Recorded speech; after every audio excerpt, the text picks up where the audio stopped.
Du mouvement citoyenne force citoyenne c'est bien ça. C'est bien ça. salaamaaleykum Maïmouna. maaleykum salaam. mbaa yaa ngi ci jàmm. maa ngi ci jàmm di nuyu auditrices ak auditeurs au Sénégal 7 yi di rafetlu ñëw fii ci yéen. Voilà. Le plaisir est partagé mais mun nañu dugg suñu vif du sujet wax ci inondation yi ak dernière sortie bi nga xam ne président de la République def na ko hier par rapport ak li nga xam ne mbënd bi nga xam ne mun nañu wax ne dafa toucher les 14 régions du Sénégal. Le président de la République jël ay décisions yu am solo par rapport à cette inondation mu ne dina dégager benn enveloppe bu toll ci 10 milliards de francs CFA 3 milliards yi mu jégle ko nit ñi nga xam ne ñoo touché wu directement ci mbënd bi yeneen 7 milliards rek mu def ko ci wàllum technique bi ngir rek mën a wasaare ndox mi mu génn ci kër yi ak ci gox-goxaat yi ba lecture nga def ci dernière sortie bi nga xam ne président de la République amal na ko. waa Ndiab déjà pour commencer damay mastawu. askanu Sénégal ci jafe-jafe yi ñuy dund comme ni nga ko waxee vraiment métti na trop parce que actuellement du Dakar kese Sénégal yi yëpp. ñoo nekk ci jafe-jafe ndox mi bëri na ndox mi salte na ndox mi am na aussi yàq-yàq yu mu def. ci askan wi donc dañuy mastawu nekk ci booru askan bi par rapport ak loolu li président Macky Sall def démb nag njàpp du càgginu dañu nekk opposition rek ba lu président def dañ koy critiquer mais ñun xaaruñu ko woon foofu. parce que jàpp naa ni sénégalais yi métti yi ñuy dund. boo nekkee chef d'état bis bi muy am nga takk sa bagage génn réew mi ñëpp gis nañ ko mu doon dem sommet juróom benn sénégalais ñàkk seen bakkan mu waroon na fommul mu dem ba dikkaat lépp ndox mi mu fi bàyyi moom la fi fekkaat nit ñi nekk ñetti fan ci biir ndox moomu ndox mi mujj mi keroog dëkk ak moom ndox mi xasaw ndox mi xeeñ ñuy xëy di wuti mburu di ndekki di añ di reer ci ndox moomu di fanaan ci ndox moomu mu ñibbisi sénégalais am yaakaar di ko déglu di xaar quand même benn mesure boo xam ni war na ko mun a jël lu defal nit ñi mooy naka lay def ba nit ñi génn ci ndox moomu génn ci mbënd moomu te lii dakk dootul amati comme li nga wax mu indi benn plan Orsec daanaka plan d'urgence pour ne dinañu développer dinañu dégager enveloppe bu 10 milliards 3 milliards yu ñu def ko cash koppar ak i lu ñuy dimbalee ni ñu jëndal leen lekk ak naan ak i matelas ci koo xam ne amul fu mu lal matelas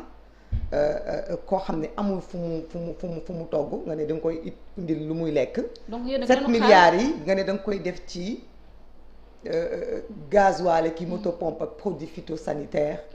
du foofu la ñu doon xaaree président Macky Sall. donc yéen loolu la ñu xaar ci moom pour mu déloger ñooñu ut ay site de recasement yu mu leen def. dañu doon xaar déjà. man pour parler vraiment pragmatiquement la première solution. moo nekkoon déjà récupérer ces familles ni ñu defoon ci Covid bi réquisitionner ay hôtel dugal ci nit ñi mënoon nañu jël askan bi génnee leen ci ndox mi daar parce que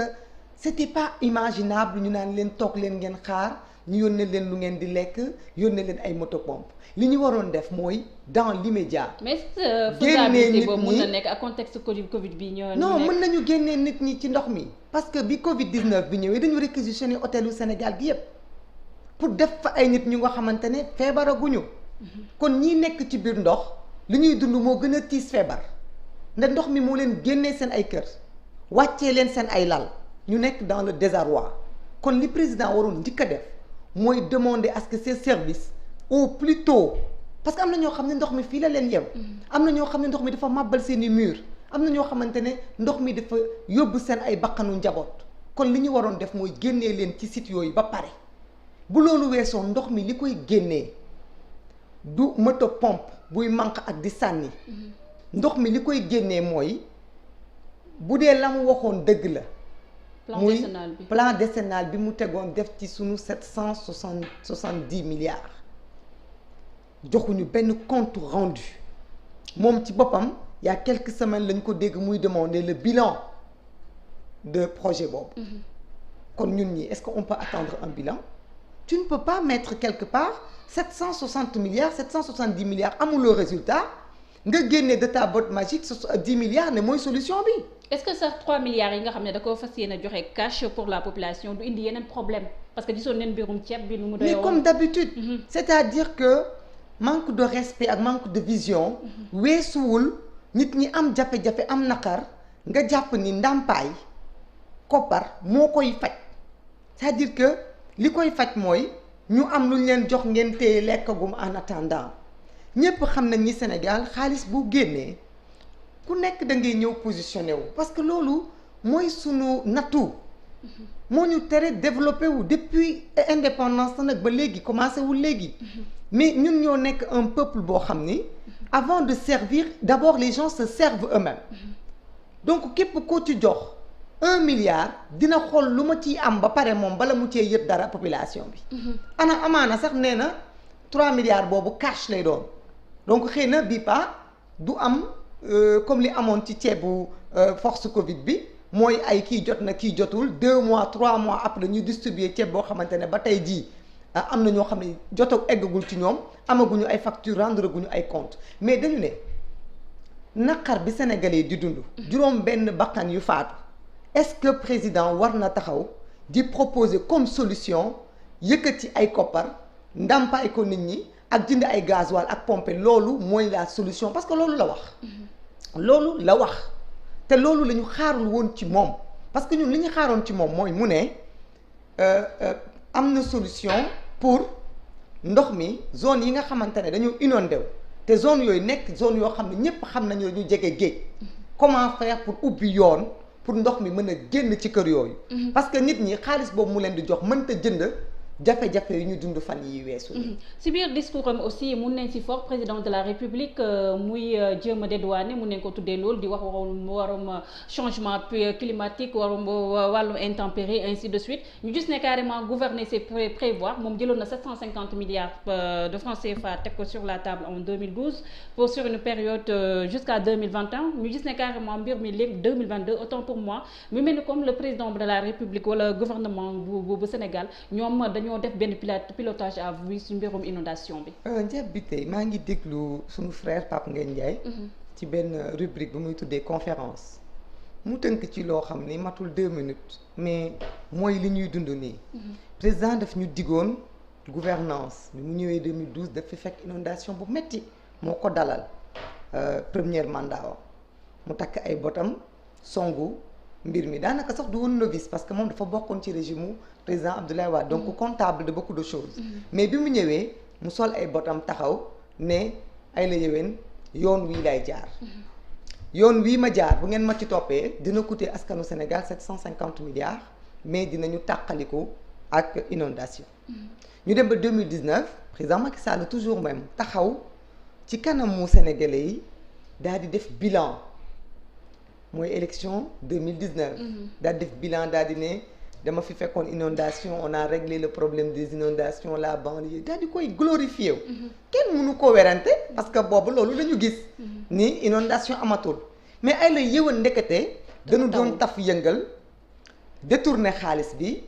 yàlla ji moo génn ubbiwul woon van yi parce que at yi yëpp yaa ngi dégg baykat yi di jooy nit ñi di wax amuñu semence engrais nit ñi manqué jiw parce que dëkk bi dafa metti parce que ndox dafa manqué woon mais moom au lieu que mu profité liggéey li mu war a liggéey comme d'habitude rek détourné nañu xaalis bi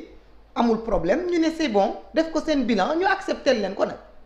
kon tey bu ñu demee ba bilan boobu yàlla ji tuur ubbi ay asamaan si mu tuuru mais munul taxaw di ñu wax ni dérèglement climatique la parce que le dérèglement climatique ñàbbi tey ça ne date pas d'aujourd'hui réchauffement climatique ça fait des décennies qu'on en parle ñaata forum le président Macky Sall assisté fii ci Sénégal am na buñ ci def l'année dernière centre bu Diamniadio bu Abdou Diouf boo xam ne adduna bi yépp a fa teewoon ñuy wax ci environnement. te ANACIM sax moom ren alerté woon na. par rapport te président Macky Sall wa ANACIM alerté na météo mondial alerté nañu tout le monde savait que cette année on allait avoir plus de précipitations que d'habitude parce que li ko waral depuis début d'année la ñu ko wax parce que xam nga d'habitude adduna bi nit ñi dañuy bouger nit ñi dañ doon dem vacances dem ci zone yi nga xam ne dafa am glace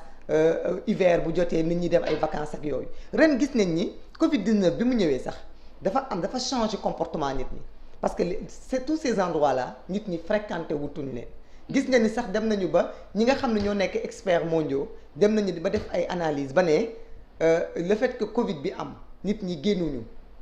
effet de couche d'ozone bi dafa amélioré wu parce que gasoil bi doon circuler di yéeg ci asamaan si pollution bi doon dem parce que nit ñi dañ doon dem un peu partout nit ñi dañ leen confiner dans le monde entier nit ñi dañ leen confiner donc dafa am lu mu def ci environnement te bu amee lu mu def ci environnement loolu aussi dafay am lu mu def ci njeexintalu taw xam nga yàlla moom programme am mat na c'est l'homme qui est venu détruire li yàlla def lii yépp di am nii tey ñépp nangu nañu ba ñu gëmul yàlla sax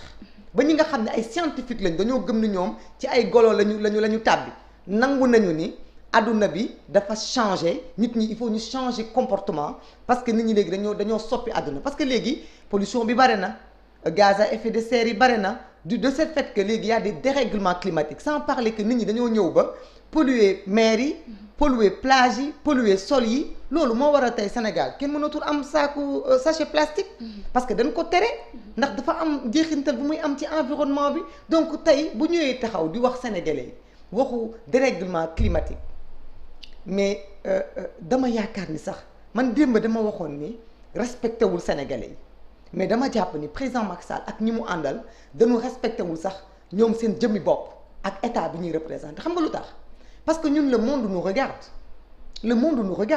donc il y a des propos yoo xam ne quand on doit les tenir quand même on doit penser que am nañu jàng ñu toog seen kër. mais waaye muy mën a aussi sur ces problèmes d'inondation mun nañoo wax ne aussi le Sénégal bi nekkul benn cas bu isolé gis nañ un peu partout inondation aussi am na fépp. absolument donc mun nañoo wax ne aussi le président de la République a raison de dire problème de dérèglement climatique non parce que en plus sous la complicité de la RTS qui est un organe qui a même fini par discréditer vider même le sens du discours du président parce que le président di wax pareegul commencé gul sax wax nga tegal ñu un non comment avec mag kii bi di senn. tegal ñu ne lan propagande. waaw tegal non daf ñu tegal lépp donc après lu président di wax moom déjà résumé na lim ne kii lii la nar a wax ñu bëri boobu lañ zappé déjà qu'ils ont pas beaucoup de vues loolu foofu fa lañ mujjee nit ñi zappé mu ñëw tegal ñu àdduna bi ok ndox mi bare na wàcc na ci àdduna bi yëpp. def na ay dégâts ba tey jii Niger la ñu jël tey gis nañ ko ci médias yu bare ñuy teg des images du Niger. foog naa ñàkk ambition weesuwul Sénégal bu demee bay comparer boppam ak Niger Niamey ñun Niger foog naa ni ñun dañoo waxoon ni dañoo jëm ci émergence Niger defaruñu train bu 1000 milliards 1200 milliards defaruñu ay bus rapide defaruñu ay arène nationale defaruñu ay centre culturel Abdou Diouf à 60 milliards ñun defaruñu ay building administratif à 54 milliards ñun ñoo taxaw ne ñun yematuñu ak petit pays yi on va vers l'émergence daal di ñor di jël budget Sénégal yi yépp def ko ci ay travaux opposition bi taxaw yuuxu ne fi ngeen jëm baaxul du priorité ñu ne sii kon bu ñu ñëwee ba tey dëkk yooyu ñu wax ni ndox mu bare wàcc na fa nañ fa delluwaat le lendemain ndox mi xool fan la ndox mi ne il y a des canalisations pour ndox mi dem ndox mi wàcc kenn mënu ci dara mais wàcc ba pare des fa di yàq loolu à part pays sous-développé amul. ñun nag ndox mi depuis une semaine mu ngi ci biir kër nit ñaa ngi ci yeewu nit ñaa ngi ciy fanaan. mais mun sànq yaa ngi wax par rapport ak forme discours du président de la République ay observateurs yu bëri jàpp ne solennité bi démb bi gisuñ ko parce que dañoo jàpp ne rek mbii bu amee dañoo waroon teg li nga xam ne mooy hymne national bi ndax da nga bokk si ñi nga xam ne dañoo jàpp ne président de la République démb waxutoon en tant que président de la République de tous les Sénégalais mais il parlait en tant que le boss de la paix. Non, même pas, j'ai même pas senti ça. Man, en général, je l'écoute. J'encourage même les jeunes à l'écouter parce que j'ai vu beaucoup de gens yoo xam ne man damay jël benn jeu boo xam ne dama koy def. mooy à chaque fois que président def discours damay jël discours bi déglu ko après waxtaan ci ak askan wi parce que nit ñu bëri mënatuñ ko déglu. mënatuñ ko déglu parce que li muy wax dafa décalé wu tellement avec la réalité que nit ñi mënatuñu déglu kàddu yi ñu bëri dañuy zappé te bu fekkee sa njiit mu ngi wax. nga bëgg li mu wax nga am ci xalaat il faut nga déglu ko wala ñu wax la li mu wax lépp poñ poñ ba dara bañ la ci rëcc li mu wax démb ni mu ko waxee ak tempo beeg temps bi mu jël parce que réunion d'urgence la def ñu defal ko benn compte rendu parce que y a rien de technique ci discours am amul dara lu technique amul dara lu profond il nous a pas donné ni les solutions ni les voies dalalul xelu askan wi tam pour wax leen ne am na possibilité ak solution pour ndox mi génn seen i kër daf leen ne dinañ ko pomper pendant que la météo te dit que tey asamaan si day sottiwaat kon boo ne da ngay pomper loo xam ne mu ngi dalaat ci kawam est-ce que loolu solution la non amul solution il a montré que il a pas de solution mais il fallait que encore une fois mu sol mbubbu politicien bi pour wane ni je suis là il y a des moments nag c'est pas parce que tu es physiquement là que tu es là président Macky Sall il a abandonné le peuple depuis belle lurette les Sénégalais ne le sentent pas. Seulement on est obligé ñu supporter ko parce que moom mooy njiitu réew mi ñu continuer di ànd ak moom parce que ñun duñu Mali bëgg nañu respect bëgg nañu indépendance mais bëgguñu instabilité ci suñu réew. donc loolu moo tax ñu koy gunge di ko pousse ba li ñu dese ak moom mu mat ci jàmm ak salaam. démb si suñu naataango yu féetoo foofu la si Sen TV l'ex-ministre de la jeunesse Pape Gorgui Ndong mu ngi xam ne 27% la ñuy exécuté par rapport au plan décennal bi nga xam ne le président de la République graduellement versé na ko mu tolloog si ñii naan 750 milliards de francs CFA ñi di wax na 770 000 francs de francs CFA. te askan bi ñoom fu mu toll nii ñu ngi sous les eaux tey est-ce que jotul ñu def benn enquête parlementaire au niveau de l'Assemblée nationale ngir ñu mën a xam koppar googu fu mu nekk. du loolu kese njàbbite du loolu kese parce que 750 milliards yi. Le ministre Mansour Faye bi mu yoree assainissement. am na montant boo xam ne def na ko ci bu ma juumul ay 70 milliards la wala yu demee noonu. ana xaalis boobu fu mu jaar 27% bu ko waxee. ñaata moo des ci xaalis bi ñaata la ñu décaissé ñaata lañ liggéey ana ku yoroon entreprise bi lan fan la ñu toll ci liggéey bi li ci des anamu parce que 10 milliards yi muy wax tamit fan la koy jëlee est-ce que ci 750 milliards yi la koy jëlee wala est-ce que budget bu bees la mais nga may ma rek njab bi tey ma profité ci Pape Gorgui Ndong boobu nga wax pour wax ci benn sujet parce que gis nañu démb foog naa ci seen ay canaux laa ko gis première dame dafa demoon seeti Pape Gorgui Ndong wala Ablaye Timbo en tout cas ñaar ñooñu la parce que dégg nañu militants yi Pikine ñuy xëccoo dab bi tey man bu ma yeboonee féministe la en tant que jigéen nekk yaay bëgguma fu ñuy néewal doole suma moroomu jigéen bien que damay défendre les droits de l'homme en général mais jigéen bi ma doon foog naa ak problème yi jigéen ñi am bu jigéen ak góor di xeex man damay faral ku jigéen ki ba pare parce que dama jàpp ni yàlla moo ñu cëral loolu ba noppi bala may lijjanti sax tooñ beeg ñàkk tooñ bi man jigéen bi moo may njëkk a réagir loolu première dame day yaay di soxna ñu respecté ko lool am ci moom respect di exiger nit ñi respecté ko am na ay kàddu yi fi jiboon ay jamono nit ñi dem ba dugg ci vie privée di wax ay ñàkk wéram ak ñàkk wér ay njabootam mu metti ñu ba ñu jóg jël ci ay kàddu jël sa défense parce que loolu moo ñu war en tant que jigéen en tant que maman mais première dame itam respect nit moo koy may boppam respect nit moo koy may boppam première dame institution la jigéen la yaay la am na droit def politique su ko neexee en tant que militante de l'APR wala en tant que militante boroom këram mu jóg génn topp boroom këram ci affaire militantisme ak ci jàppale ko mais dama yaakaar ni bu demee bay jóg di dugg ci mbënn mi bu nekkee militante la amul droit police nationale escorté ko loolu lañ gis ci image yi police moo ko escorté mu nekk ci benn brouhaha boo xamante ne c'est insupportable parce que li fa newoon ci militant amul geste barrière ñuy buuxante contact am ci période de corona bi ñu nekk c'est irresponsable. mais waaye même ma daaneel foofu rek parce que dafa ma tenir à cœur parce que ce n'est pas nit ki boo bañee ay xale yu tuuti dina ci internet bi di la wax yenn yow yaa war a am taxawaay boo war a taxawee parce que xam nga lu tax première dame du moom moo war a dem parce que loolu lañ dégg ay kàddoom sunu ay nopp muy wax ci kaw que dafa ñëw pour jàppale Ablaye Timbo wala pour jàppale Pape Gorgui Ndong di leen jox dina recevoir seen ay militants loolu du cëram nag. bu duggee ci terrain politique boobu lu mu fa fekk ak lu mu fa dégg na ko assumer xam nga lu tax moom cëram mooy militante la sénégalaise bëgg na jàppale jëkkëram bu koy def na ko def ci suuf bu jógee di jàppale maire bi dafa war a liggéey dañu ko fal mu am budget bokk ci AMS bokk ci gouverneur bokk ci préfet bokk ci ministère bokk ci leneen ak leneen loolu administration sénégalaise la yow ni première dame nekku ci bu première dame di def politique na def politique mais première dame bu mu def politique police jiite ko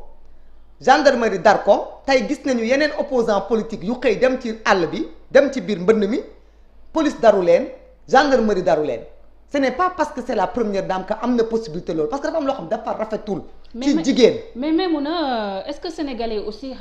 xam ne lu ñu bëgg ñu doon critiquer le fait que le président de la république dem CEDEAO bàyyi fi mbënd bi tey Marième Faye Sall wàcc ci banlieue bi maye fa ay dons et ainsi de suite est-ce que tey jii Marième Faye Sall aussi bu wàccutoon doo leen taxaw wax. loolu mooy le problème. parce que moom fait de kii dafa am tamit kii am. non loolu mooy le problème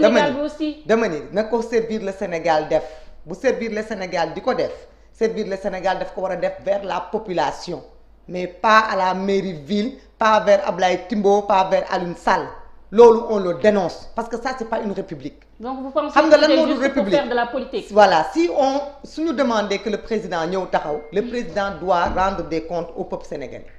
yaa ngi dégg c'est le président de la république bokkul ak première dame président mënu koo yónni parce que président moom moo jël premier ministre am sànni ko mais am na ay ministres. état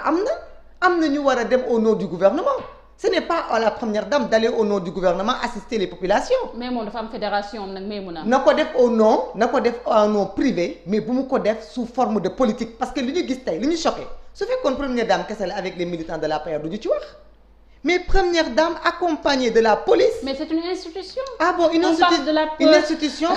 qui ne respecte pas les gestes barrières di buuxante di bëmaxante di burixaxa ñii takkuñu ay masque ñii di ci jamono juñ toll nii ngay jox ñii doo jox ñi foofu ñan ñoo fa nekkoon c'est les militants de Ablaye Timbo waa APR la kon moom jógul pour dimbale askan wi dafa jóg pour jàppale borom këram buy jàppale borom këram nag na ko def ci mbubbu boppam parce que xam nga lu ñu dul nangu toujours rek ñu ñuy dugal ci benn sac jigéen ñi parce que ñun jigéen ñi njàbbitee dañu am ay combats yu ñu war a défendre. mënuñu accepter yenn jigéen di teg acte yoo xam ni mooy tax ñu manqué leen de respect nit respect yaa koy may sa bopp foofu waru fa woon taxawee noonu am na droit comme li mu yàgg di def en tant que militante APR di dugg ci yu mel noonu di jàppale borom këram mais bu koy def na ko def avec classe loolu lañ koy demander parce que ñëpp gis nañu image yi c'est révoltant ay di wax yëkkati ay mbaaxam rafetul ci première dame rafetul ci jigéen yi ñu doon dañu koy ñaan. parce que ñun jëkkëram dañu koy exiger mais moom dañu koy ñaan en tant que femme mu gën a yëkkati boppam mu bañ a mélanger boppam ci yenn niveau yi parce que bu ko defee rek dootuñu ko considérer comme première dame mais dañu koy considérer comme une militante politique te su boobaa elle aura des réponses politiques parce que nag ñun dañuy politique mun nañu comprendre yaay bi mun nañu comprendre soxna si mais militant bi bu ñëwee dañuy jàppale seen bopp militant nga ñu tontu la comme militant kon mënoo nekk militant jël mbubbu première dame jël mbubbu institution ànd ak police ànd ak gendarmerie ñu wër la say militant jaxasoo amul geste barrière ci jamono ji nga xamante ni ñu ngi laam-laamee corona bi ñu ngi laam-laamee yu bare sénégalais yi nekk ci ay jafe-jafe su leen di dimbale na dem dimbale leen ci sutura mais bu mu jël institution bi di ko fobeeree les gestes politiques yi mu nekk di def parce que loolu du moom mooy génnee président Macky Sall ci guuta gi mu nekk nii lu ñuy xaar mooy des solutions ñun ay wax ak i image doyuñu jamono ji ce qu'on voudrait mooy que le président Macky Sall passe à l'acte ndox mi na génn ci biir kër yi. D'accord loolu la ñuy demander mais on a l'habitude de pointer du doigt le président de la République par rapport à mbënd bi mais am na yeneen acteurs clés yi nga xam ne ñu ngi graviter autour de l'urbanisme mu nekk wàllum impôt domaine cadastre ONAS ñoom tamit aussi seen liggéey dans tout ça est-ce que mënuñoo wax ne carrément ñooñu tamit dañoo faillir à leur mission. Absolument c'est l'État xam nga ñun duñu wax toujours rek président Macky Sall dañuy wax État. Président Macky Sall ak gouvernement. parce que effectivement moom wax na ni dafa am. yenn boo yu nga xam ni comme ay yenn titres fonciers yi xëy na président moo koy octroyé mais même bu ñu ko octroyé nit ki dafa am ay procédures yu nit ñi di jaar pour tabax bala ngay tabax di nga jaar impôt domaine di nga jaar urbanisme di nga jaar cadastre di nga jaar ONAS di nga jaar nu mu tudd Sen'Eau jaar électricité service yu bëri ak mairie bi en compétence dina am 7 procédure yoo xam ne di nga ko jàll pour nga mën a am la possibilité de diriger un bâtiment quelque part donc ñooñu ñëpp seen responsabilité dafa engagé mais xam nga dans chaque chose il y a un chef parce que aussi l'État est structuré état du ku nekk rek moo am sañ-sañu def lu ko neex ministre de l'urbanisme dafa rendre des comptes au président ministre des ki yore impôt dafay rendre des comptes au chef de l'État donc loolu moo tax c'est le chef de l'État qui moom mooy arbitrer loolu yëpp moom mooy coiffer loolu yëpp kon moom su fekkente ne depuis 12 ans depuis 8 ans depuis 2012 ba léegi amul benn vue sur ce qui est en train de se passer sur ce qui est en train d'être construit parce qu'il y a plein de quartiers c'est de nouveaux quartiers Parcelles Assainies bu Kër Massar bi nga xam ne moom la carrément ndox mi nangu seen ay kër ba ñu seen bagage yëpp yàqu. biñ ko tabaxee yàggul. donc amaana inondation bi am Sénégal lépp mënuñu ko imputer le président Macky Sall parce que c'est une vision qui date depuis les années Senghor. yàgg na quand même bu nga xam ne waroon nañu comprendre ni Dakar dafa xat. que exode rural bi bu continuer Dakar dootul mën a accueillir toutes les populations te bu suuf si jeexee ndox mi su wàccee amul fu mu jaar pour dem géej c'est tellement logique il y aura des problèmes. donc chaque gouvernement bu ñëwee dafay taf yëngal moo tax ma ne la sunu malheur ça va au-delà de la personne du président Macky Sall c'est en tant qu'Africains nous n'essayons pas de construire notre pays jéemuñu liggéeyal génération yi di ñëw tey la ñuy def liggéeyu tey. et le terre dans tout ça am na ñoo xam ne ñu ngi koy pointe du doigt wax ne carrément en partie il est responsable des inondations. waaw non mais loolu dafa am inconvénient parce que tey waa Rufisque li ñuy dund. mais mosuñu ko dund parce que terre bi dafa ñëw dog dëkk bi. benn boor bi nekk géej beneen boor bi nekk fi donc yoon bi doon jàll ndox bi doon jóge boor bi tuureeku dem géej gi mënatu ko. terre bi jaar foofu. travaux yi gis ngeen daaw y a même benn fas bu lap ci diggante ci biir ndox mi. donc ren gis nga li nga xam ne moom moo am te loolu moo am inconvénient ci ginnaaw raay ak problème yi am foofu yëpp BRT bi gis ngeen VDN bi. VDN bi ça fait des années mi ñaa ngi ciy jaar amuñu ci benn problème mais autoroute bi ñu nekk di def ni VDN 2 bi boole kook BRT bi ñu bëgg a def bus rapide yi mais on a vu la VDN bi muy taw kenn amul foo jaar. mënuñu aussi quand même njabite un état c'est pas du ay caaxaan du may mun a busa mu taxaw rek di xalaat ay analyse am di wax lu ko neex c'est des experts parce que quand même on parle de plus de 4000 milliards yu président Macky Sall di manipuler dans sa main yu muy xool naka la ciy tegee ay tey bu mu président Macky Sall bi mu fi toogee ba léegi manipuler na plus de 38 milliards yu jaar ci loxoom kon nag loolu soo ko yoree ñu jiital la nga yor la police yor la gendarmerie yor l'armée tu ne peux pas ne pas trouver de solution soo amul solution ça veut dire que da nga faillite ça veut dire que da nga lajj.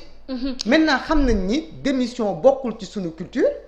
xalaatu ko sax mais la décence aurait voulu que président Macky Sall ne wax dëgg yàlla li fi jaar lépp mënatuma fii laa yem au lieu que ñuy naan ay dialogue politique nañu pousse mbir yi mais mu organiser des élections en début 2021. mu joxe lenge yi pendant qu'il est temps parce que lii lu ñu ci yokk rek ay catastrophe lañu jëm.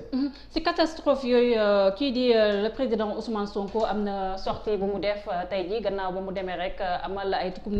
nemmeeku ci yenn zones yu inondées mel ni comme Kër Massar moom mu ngi xam ne am na ay kuréel yu yëngatu ci wàllum environnement di xam ne fu mu toll nii njéeréer yi ñu ngi waaj a jógee ci ay dëkk yu mel ni Afrique de l'Est Kenya ngir ñëw envahir Afrique de l'Ouest bi.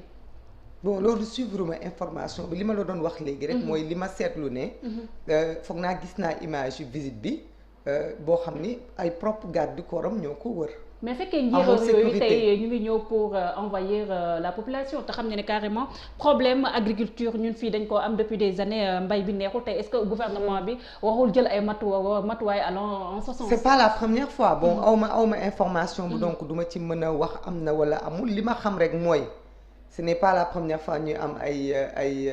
njéeréer yu ñëw ci Sénégal je pense qu'on a mangé des images yoo xam ne yàggul amul sax 4 ans des fois aussi am na la dernière fois bi muy ñëw ils sont pas restés dañu ñëw romb yàquñu fi dégâts il y a eu des années yoo xam ne dañu lekk li nekk ci àll bi yépp ba nit ñi dem ci famine mais il ne faut pas s'attendre à ce que ñi am une solution parce que on n'anticipe jamais ñun duñu anticiper pilotage à vue ñun dañuy jël taf yëngal expression bi xale yi di wax moom lay jël taf yëngal c'est-à-dire que même loolu bu naroon ñëw sax dañuy xaar parce que gannaaw yàlla moom dañu ko yàpp lu bare dañuy xaar xool yàlla ji lu mu ciy def parce que fii dëkk la boo xam ni dañuy jouer ak suñu conscience ak suñu sensibilité parce que sénégalais dafa gëm yàlla sénégalais da ngay mbëkk da nga koy fiir mu dee parce que amoo frein ñu ne ndogalu yàlla la donc par rapport ak loolu bu loolu amee tamit le président Macky Sall va dire que ndogalu yàlla la parce que ñun dañ taxaw ne la njéeréer yi quand même du président Macky Sall moom moo ko fi indi donc li ñu mën a wax mooy baykat yi nañu suivre information boobu de près ñi ci ñorle ñu gaaw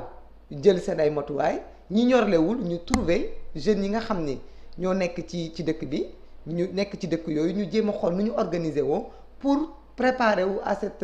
à cette éventualité mais pas attendre du pouvoir qu'ils trouvent des solutions parce que ils ne peuvent pas trouver de solution. ku mel ni Ousmane Sonko dafa jàpp ne aussi 10 milliards de francs CFA dafa tuuti pour démarrer lii di plan Orsec moom dafa jàpp ne dañoo war a supprimer yenn institution budgétivore yu mel ni conseil économique social ACTT au conseil du dialogue social. yow da nga koy rejoindre si. Absolument mais loolu du ko def président Macky Sall du ko def il n'a pas ce courage là. Parce qu'il n'a pas ce courage-là, parce qu'il est dans une logique de politique politicienne kuréel yooyu yëpp dafa am ñu mu ko jox ñooñu mu ko jox ay bonbons la ci ñoom pour ñu noppi du ko jël ci ñoom parce que loolu la ñu téye di lekk. mais fa tey jotul nam sa fekkee dañ leen di supprimer carrément mais ñu def stand-by le temps régler problème inondation yi wala sa régler problème yi Covid-19 bi. waaw dama ne Covid-19 bi jaar na fii. Covid-19 bi jaar na fi li ñu fi am ci ay cas am fi ci ay mort gisuñu sax intérêt au conseil des collectivités territoriales. Assemblée nationale bi nga xam ne sax ça fait partie de notre démocratie sénégalais yi gisuñu utilité am les gens demandent même la dissolution de l'Assemblée nationale parce que wax nga ko ci sa njëlbéenu wax. Est-ce que waxuñu def enquête parlementaire est-ce que dañu war a xaar njab bi tey wax ko 750 milliards. Depuis 8 ans. tey est-ce que war nañu xaar pour xool 750 000 ñaata yoon le gouvernement bi sous la houlette de Boun Abdallah Dionne dem assemblée nationale ñu déglu ko est-ce que amuñu woon occasion wu demander des comptes sur ces 750 milliards Mansour Faye bi mu quitté assainissement di ko jox Serigne Mbaye Thiam est-ce que def na le bilan est-ce que demandé nañ ko des comptes bi ñu ko joxee PNUD jox ko PUDC jox ko PUMA est-ce que demandé nañ ko des comptes parce que loolu yëpp dafa am impact ci travaux yeeg ci xaalis bi est-ce que demandé nañ ko des comptes non. duñu assemblée nationale liggéeyul au conseil des collectivités sénégalais xamuñu lu muy jëriñ yi institution yu dul jeex mais président Macky Sall amul courage politique def ko. parce que beneen option la def bu décider woon travailler pour le Sénégalais pour le peuple sénégalais il n'allait pas avoir besoin de tous ses alliés politiques moom dafa war a abréger la souffrance des Sénégalais moom ak Sénégalais lu mu am jox ko Sénégalais yi bàyyee boppam ak Sénégalais yi deful loolu dafa choisir les alliances politiques dafa choisir. Le partage du gâteau ku nekk am sa wàll téye bonbon bi nga téye sucette moom tey mënul ñëw tey gisu leen ko benn yoon mu def benn sacrifice du wàññi salaire am du bàyyi caisse noire am du wàññi cabinet pendant le Covid et autres donc moom mi deful des sacrifices sur lui-même est-ce qu'il peut demander à ses alliés aussi de